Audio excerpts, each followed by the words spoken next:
ও যুবক, তুমি আর কি সুন্দর, তোমার বাবার আর কয় টাকা আছে? মুসআব বিন উমাইর হলো মক্কার ধনাঢ্য পরিবারের সন্তান, অগণিত সম্পদের মালিক, অর্থের মালিক, প্রভাব প্রতিপত্তির মালিক, এমন একজন লোক। তার ছেলের নাম হলো মুসআব বিন উমাইর, একমাত্র সন্তান। আল্লাহর নবী বাইতুল্লাহে কোরআন পড়ে, মুসআব বিন উমাইর দূর থেকে দাঁড়িয়ে দাঁড়িয়ে নবীজির তেলাওয়াত শুনে। সুবহানাল্লাহ বলেন। আল্লাহ বলছে, নবী আপনি দেখবেন আর কিছুদিন পরে দলে দলে মক্কার কাফেরেরা কালেমা গ্রহণ করবে। আল্লাহর নবী কোরআন পড়ে, মুসআব বিন উমাইর দূর থেকে দাঁড়িয়ে দাঁড়িয়ে আল্লাহর নবীর তেলাওয়াত শুনে। মুসআব বিন উমাইর নবীজির তেলাওয়াত শুনে এতই পাগল হয়ে গিয়েছে, আর দূরে থাকতে পারলেন না, দৌড়ে নবীজির কাছে আসলেন। নবীজির কাছে এসে যখন দাঁড়ালেন, আল্লাহর নবী একটা মুস্কি হাসি দিলেন। আল্লাহু আকবার। নবীজি জিজ্ঞেস করলেন, তোমার নাম কে? মুসআব বিন উমাইর। বলল, নাম আনা মুসআব বিন উমাইর। আনা আরিফ, আমি তো তোমাকে চিনি, তুমি তো অমুকের ছেলে, তোমার বাবা তো অনেক ধনাঢ্য। বলে, হ্যাঁ ঠিকই বলেছেন, আমি অমুকের ছেলে, আমি মক্কার সম্ভ্রান্ত পরিবারের একজন সন্তান। আল্লাহর নবী ডাক দিয়া বলে, মুসআব তাহলে তুমি আমার কাছে কেন আসছো? বলে, আজকে তো শুধু আসি নাই, আমি প্রতিদিন দাঁড়ায়া দাঁড়ায়া বাইতুল্লাহর পিছনে লুকিয়ে লুকিয়ে আপনার কোরআনের তেলাওয়াত শুনি। সুঠাম দেহের অধিকারী, সুদর্শন একজন যুবক, যুদ্ধে পারদর্শী একজন যুবক, তার নাম হলো মুসআব বিন উমাইর। গায়ের মধ্যে দামি পোশাক, আভিজাত্যের ছাপ। এখনকার যুবকদের একটু টাকা পয়সা হইলে ইসলাম ভুলা যায়, দিন ভুলা যায়, ঠিক কিনা বলেন? একটা বাইক কিনতে পারলে রাস্তা দিয়া বাইং মাছের মতো খালি মোড়ায়, ঠিক না? গায়ের মধ্যে এমন জামা পরে মনে হয় যে ফার্মের মুরগি, ঠিক মতো প্রস্রাব করতেও বসতে পারে, অর্ধেক গাবতলী সদরঘাট বের হয়ে থাকে। কোরআনের মাজমায় পাওয়া যায় না, ওদেরকে পাওয়া যায় ফুটবল খেলার মঞ্চে, ওদেরকে পাওয়া যায় আইপিএল বিপিএল দেখার টেলিভিশনের সামনে, ঠিক কিনা বলেন? টাকার গরমে কি করবে, ইসলাম ভালো লাগে না। আর মক্কার সম্ভ্রান্ত পরিবারের সন্তান মুসআব বিন উমাইর, বাবা মক্কার একজন বড় নেতা, প্রভাবশালী নেতা, তার ছেলে যদি ইসলাম গ্রহণ করে, টক অফ দ্য কান্ট্রি হয় কি হয় না? কৌতূহল সৃষ্টি হয় কি হয় না? আল্লাহর নবী ডাক দিয়া বলে, মুসআব বিন উমাইর কেন এসছো? বলে, ওগো আল্লাহর নবী, দূর থেকে দাঁড়িয়ে দাঁড়িয়ে আপনার তেলাওয়াত শুনি, দূর থেকে আর মজা লাগে না, এই কারণে কাছে আসছি। আল্লাহর নবী বলে, কি চাও? বলে, আপনার কাছে থাকতে চাই। কিভাবে? বলে, কালেমা পড়ে মুসলমান হয়ে যাব। আল্লাহর নবী বলে, এত সোজা কথা না। কালেমা পড়ে মুসলমান হলে তোমার মা বাবা তোমাকে ঘর থেকে বের করে দিবে। বলে, দেয় দেখ, তেজ্য পুত্র করে দিবে। এখনকার যুবকদেরকে একটু কোরআনের পথে, দিনের পথে, ইসলামের পথে ডাকলে তারা হাঁপায়া যায়, ঠিক না? প্রেসার উঠা যায়। 2-4 রাকাত নামাজ পড়লে মনে করে একেবারে অনেক কিছু করে ফেলেছে, ঠিক না? দিনের একটু কাজ করলে বলে, হুজুর অনেক কিছু করছি। আরে অনেক কিছু করছো মানে আল্লাহ পাঠাইছেই তো তোমাকে ইসলামের কাজ করার জন্য, ঠিক না? তোমাকে তো আল্লাহ পাঠাইছে আল্লাহর জমিনে আল্লাহর দ্বীন চিন্তা করার জন্য। আল্লাহর দ্বীন চিন্তা না করে দুনিয়ার পিছনে ঘুরতেছো, হাসরের ময়দানে আল্লাহর কাছে জবাব দিতে হবে।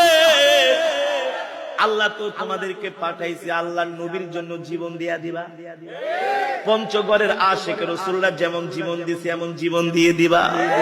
এই কারণেই তো আল্লাহ পাঠাইছে, ঠিক কিনা বলেন? ঠিক না? অনেকে বলতে পারেন, হুজুর কথাটা জানি কেমন হয়ে যায়। এটাই সত্য, এটাই বাস্তব, এটাই রাসূলের মহব্বত, এটাই রাসূলের প্রতি ভালোবাসা। আল্লাহর নবীকে যদি গালি দেয়, তুমি যদি সেটা সহ্য করো, তাহলে তোমার ঈমান নাই। আল্লাহর নবীকে যদি কাদিয়ানীরা নবী না মানে, আমার নবীর খতমে নবুয়তের চেয়ার নিয়ে যদি টানাটানি করে, নবীর পক্ষে যদি স্লোগান দিতে না পারো, নবীর পক্ষে যদি কথা বলতে না পারো, আল্লাহর কসম করে বলি, হাসরের ময়দানে আল্লাহর নবী তোমাকে সুপারিশ করবে না, করবে না, করবে না। নবীর সুপারিশ পাওয়া এত সোজা না, ঠিক কিনা বলেন? নবীর সুপারিশ পাওয়া এত সোজা না। ওই যে সাহাবী মুসআব বিন উমাইর আল্লাহর নবীর কাছে আসলেন, এ মুসআব কালেমা পড়ে মুসলমান হইলে কিন্তু ঘর থেকে বের করে দিব। বলে ভয় পাই না, গায়ে দামি জামা থাকবে না, সালার চট পড়তে হবে। বলে রাজি আছি। এত সুন্দর সুঠাম দেহ, কত সুন্দর শরীরে গোস্ত থাকবে না, শুকায়া হাড্ডি হয়ে যাবা, কয়লা হয়ে যাবা, কাঠ হয়ে যাবা। মুসআব বিন উমাইর বলে ভয় পাই না। আল্লাহু আকবার। কি চাও? বলে ঈমানের সুদা আমাকে পান করায় দেন, কালেমা পড়ে মুসলমান বানায় দেন। আল্লাহু আকবার।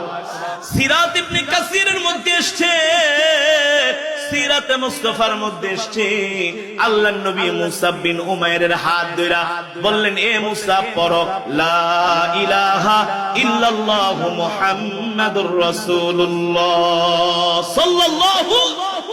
মুসআব বিন উমাইর কালেমা পড়ে মুসলমান হয়ে গেলেন।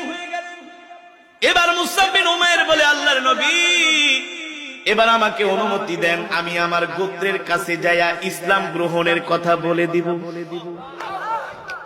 সাহাবীরা বলে, ভাই মুসআব একটু ঠান্ডা হও, একটু শান্ত হও, আস্তে আস্তে ধীরে ধীরে। মুসআব বিন উমাইর দাঁড়ায় বলে, মক্কার কাফিররা যদি মিথ্যা ধর্ম পালন করতে পারে, আমি সত্য ধর্ম কেন বুক ফুলায়া পালন করতে পারবো না? মুসআব বিন উমাইর বলে, নবী আপনি কি সত্য নবী না? নবীজি বলে, অবশ্যই আমি সত্য নবী, আমি রাহমাতুল লিল আলামিন। মুসআব বিন উমাইর বলে, আল্লাহর নবী আমাকে দোয়া করে দেন, আমি যে আমার মা বাবা আত্মীয় স্বজন পাড়া প্রতিবেশী গোত্র মানুষদেরকে বলে দেব, আমি আর মূর্তির পক্ষে নাই, মূর্তি পূজার পক্ষে নাই, উজ্জার পক্ষে নাই, লাত মানাতের পক্ষে নাই, আমি এখন থেকে আল্লাহর নবী মুহাম্মদ সাল্লাল্লাহু আলাইহি সাল্লামের পক্ষে। আল্লাহর নবী বলল, ঠিক আছে যাও। মুসআব বিন উমাইর দৌড়ে বাড়িতে গেলেন, তার মা তার বাবাকে ডাকলেন, আবি উম্মি জাদ্দি আখি উখতি তাল, এদিকে আসো, তালাও তোমরা সবাই আসো। মুসআব বিন উমাইরের সামনে আত্মীয় স্বজন আসলেন। মুসআব বিন উমাইরের বাবা ডাক দিয়া বলে, বাবারে এমন করে তুমি আমাদেরকে ডাকতেছো কেন? মা বলে, বাবারে এমন করে ডাকতেছো কেন? মুসআব বিন উমাইর বলে, মা ডাকার কারণ হলো এতদিন পর্যন্ত আমি তোমাদের সাথে মূর্তি পূজা করতাম, লাত মানাতের পূজা করতাম, উজ্জার কাছে আমি মাথা নত করতাম। আজকে তোমাদেরকে স্পষ্ট করে বলে দেই, আমি আর মূর্তির পক্ষে নাই, আমি আর কোন লাত মানাতের কাছে আমি আমার মাথা নত করব না। এবার মুসআব বিন উমাইরের বাবা ডাক দিয়া বলে, বাবারে তুমি কার কাছে মাথা নত করবা? মুসআব বিন উমাইর বলে, আমি আল্লাহর কাছে মাথা নত করব। আল্লাহু আকবার। এ বাবা, এই অ্যান্টিবায়োটিক তোমাকে কে দিল? কে তোমাকে এমন বড় ক্ষতি করলো? মুসআব বিন উমাইর বলে, মা আমাকে ক্ষতি করে নাই, আল্লাহর নবী আমাকে জাহান্নামের আগুন থেকে জান্নাতে প্রবেশ করিয়েছে। জোরে বলেন সুবহানাল্লাহ। যুবক দেখেছো ঈমান কাকে বলে, আল্লাহ রাসূলের মুহাব্বত কাকে বলে, ঠিক কিনা বলেন? মুখে মুখে রাসূলের আশিক দাবি করলে আশিক হওয়া যায় না, যায় এত সোজা না। মিঠা কথায় চিরা ভিজে না। ভালোবাসবা শুধু মুখে মুখে বলো, কিন্তু কাজে কর্মে দেখা যায় আসলে ভালোবাসো না। এটা ভালোবাসা না। আল্লাহর নবী বলেন, ওয়াল্লাহি লা ইউমিনু আহাদুকুম হাত্তা আকুনা হাব্বা ইলাইহি মিন ওয়ালিদিহি ওয়া ওয়ালাদিহি ওয়ান নাসি আজমাইন। উম্মত ততক্ষণ পর্যন্ত মুমিন হতে পারবে না, ততক্ষণ পর্যন্ত জান্নাতি হতে পারবে না, ততক্ষণ পর্যন্ত আমি নবী তোমাদেরকে সুপারিশ করব না। আমার নবীর সুপারিশ ছাড়া জান্নাতেও যেতে পারবো? যদি ইমানদার হতে হয়, মুমিন হতে হয়, জান্নাতি হতে হয়, আল্লাহর নবীকে ভালো না বেশে কোনো উপায় নাই। আছে? ওয়াল্লাহি লা ইউমিনু আহাদুকুম হাত্তা আকুনা হাব্বা ইলাইহি মিন ওয়ালিদিহি ওয়া ওয়ালাদিহি ওয়ান নাসি আজমাইন। আল্লাহর নবী বলে, উম্মত আমাকে ভালোবাসতে হবে তোমার সন্তানের চাইতে, আমাকে ভালোবাসতে হবে তোমার পিতার চাইতে, আমাকে ভালোবাসতে হবে তোমার মাতার চাইতে, আমাকে ভালোবাসতে হবে তোমার স্ত্রীর চাইতে, আমাকে ভালোবাসতে হবে তোমার সম্পদের চাইতে।